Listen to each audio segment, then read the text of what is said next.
तीन तीन पीढ़ियों की कठिन तपस्या से धरती पर आ सकी थी माँ गंगा। जानिए गंगा दशहरा की कथा। गंगा दशहरा यानी माँ गंगा के स्वर्ग से धरती पर आने का दिन। आज जिस गंगा नदी के दर्शन हमें बड़ी सरलता से हो जाते हैं, उन्हें स्वर्ग से धरती पर लाना इतना आसान नहीं था।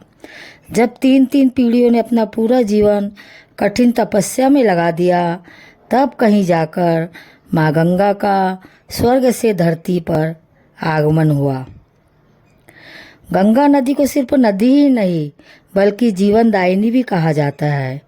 कहते हैं कि गंगा में लगाई एक डुबकी भी इंसान के भाग्य को बदल सकती है।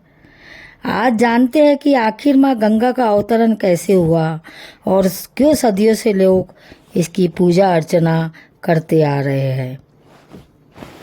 पौराणिक कथाओं के अनुसार गंगा का जन्म भगवान ब्रह्मा जी के कमंडल से हुआ था। एक बार ब्रह्मा जी ने भगवान विष्णु जी के चरणों को आदर सहित धोया और उस जल को अपने कमंडल में इकट्ठा कर लिया, जिससे माँ गंगा का जन्म हुआ।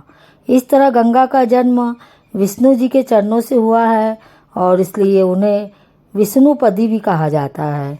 ये तो थी माँ गंगा के जन्म की कहानी। अब जानते हैं कि माँ गंगा स्वर्ग से धरती पर कैसे आई। तीनों पीढ़ियों ने गंगा जी के लिए क्यों की थी कठिन तपस्या।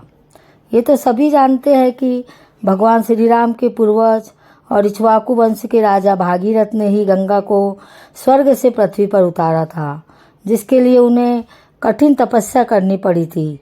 लेकिन उनसे पहले उन्हीं के वंश के राजा सगर, राजा अंशुमान और राजा दिलीप ने गंगा जी को धरती पर लाने के लिए हजारों साल तक घोर तपस्या की थी। लेकिन अंत में भागीरथ की तपस्या सफल हुई और वह माँ गंगा को धरती पर उतारने में सफल हुए। भगवान राम के ही एक पूर्वज थे राजा सगर। राजा सगर को एक दैवी शक्ति से 60,000 पुत्रों की प्राप्ति हो गई। एक बार राजा सगर ने अश्वमेध यज्ञ किया। उनके अश्वमेध यज्ञ के घोड़े को देवताओं के राजा इंद्र ने चुराकर पाताल में कपिल मुनि के आश्रम में बांध दिया। उस समय कपिल मुनि तपस्या कर रहे थे, इसलिए उन्हें इस बात का पता ही नहीं चला। वही घोड़े की खोज में राजा सगर के सभी 60,000 पुत्र कपिल मुनि के आश्रम में पहुंच गए, जहां घोड़ा बंधा था। राजा सगर के पुत्रों को लगा कि उनका घोड़ा कपिल मुनि ने ही चुराया है। यह सोचकर उन सभी ने गुस्से में आकर मुनि पर आक्रमण कर दिया, जिससे कपिल मुनि की आंखें खुल गई और उन्होंने राजा सगर के पुत्रों को गुस्से से देखा, जिससे सभी 60,000 पुत्र वही जलकर भस्म हो गए। राजा सगर के पौत्र अंशुमान बच गए और फिर उन्होंने कपिल मुनि के पास जाकर क्षमा मांगी और अपने चाचाओं की आत्मा की शांति का उपाय पूछा, जिस पर मुनि ने कहा कि अगर पवित्र गंगा का जल उनके चाचाओं पर पड़ेगा तो उनकी आत्मा को शांति मिल जाएगी। इसके लिए पहले राजा सगर, फिर राजा अंशुमान और फिर राजा अंशुमान के पुत्र दिलीप, इन सभी ने कठिन तपस्या कर माँ गंगा को प्रसन्न करने की कोशिश की, लेकिन वे सभी सफल नहीं हुए और अपने प्राण त्याग दिए। तब राजा दिलीप के पुत्र भागीरथ ने प्रतिज्ञा की कि वे गंगा को धरती पर जरूर लाएंगे। आखिरकार भागीरथ की तपस्या हुई सफल, मिला वरदान। आखिरकार भागीरथ ने अपनी घोर तपस्या से ब्रह्मा जी को प्रसन्न ही कर लिया और उनसे गंगा जी को पृथ्वी पर भेजने का वरदान मांगा। भागीरथ की तपस्या से प्रसन्न होकर ब्रह्मा जी ने कहा कि हे राजन, तुम गंगा को पृथ्वी पर लाना चाहते, लेकिन क्या तुमने पृथ्वी से पूछा कि वह गंगा के भार और वेग को संभाल पाएंगी।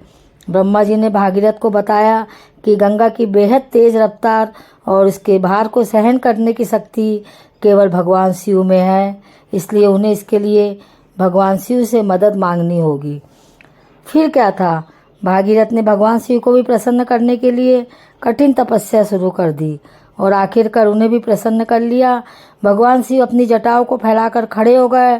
तब ब्रह्मा जी ने अपने कमंडल से गंगा को पृथ्वी पर आने के लिए छोड़ दिया। गंगा जी बेहद तेज रफ्तार से धरती पर उतरने लगी।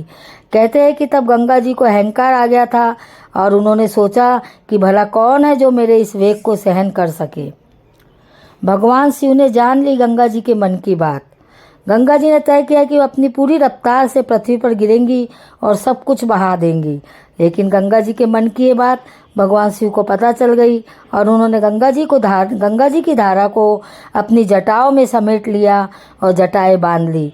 इससे गंगा जी भगवान शिव की जटाओं से बाहर ही नहीं निकल पाई। तब भागीरथ की प्रार्थना पर भगवान शिव ने अपनी जटाओं से गंगा की छोटी छोटी धाराओं को ही बाहर निकलने दिया। शिव जी की जटाओं से छूटकर गंगा जी हिमालय की घाटियों में मैदान की तरफ मुड़ी।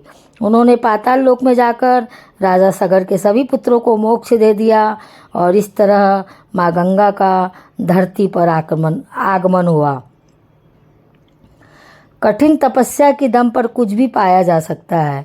भागीरथ ने यह साबित कर दिया कि कठिन तपस्या की दम पर कुछ भी पाया जा सकता है। भागीरथ के कठिन प्रयासों से गंगा इस धरती पर आ सकी, इसलिए गंगा को भागीरथी भी कहा जाता है।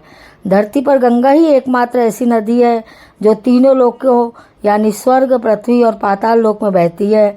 इसलिए गंगा को त्रिपथगा यानी तीनों लोकों में बहने वाली नदी कहा जाता है। हिमालय से निकलकर गंगा 12 धाराओं में बढ़ जाती है, जिसमें मंदाकिनी, भागीरथी, धौली गंगा और अलकनंदा प्रमुख है। जाने अनजाने होने वाले पापों को धोने का अवसर है गंगा दशहरा। गंगा नदी की प्रमुख धारा भागीरथी है, जो कुमाऊं में हिमालय के गोमुख नाम के स्थान पर गंगोत्री हिम नदी से निकलती है। धार्मिक शास्त्रों के अनुसार गंगा दशहरा पर माँ गंगा की पूजा करने से उसकी असीम कृपा प्राप्त होती है। इंसान जाने अनजाने न जाने कितने पाप करता है। इन सभी पापों से मुक्ति पाने का सबसे अच्छा अवसर है गंगा दशहरा का दिन। कहते हैं कि इस दिन गंगा में डुबकी लगाने से 10 पापों से मुक्ति मिल जाती है, इसलिए इस तिथि को गंगा दशहरा कहते हैं। आज मैंने आपको गंगा दशहरा के बारे में जानकारी दी। आगे की जानकारी के लिए आप इसी तरह मेरे चैनल पर बने रहिए। बोलिए गंगा मैया की जय। हर हर गंगे।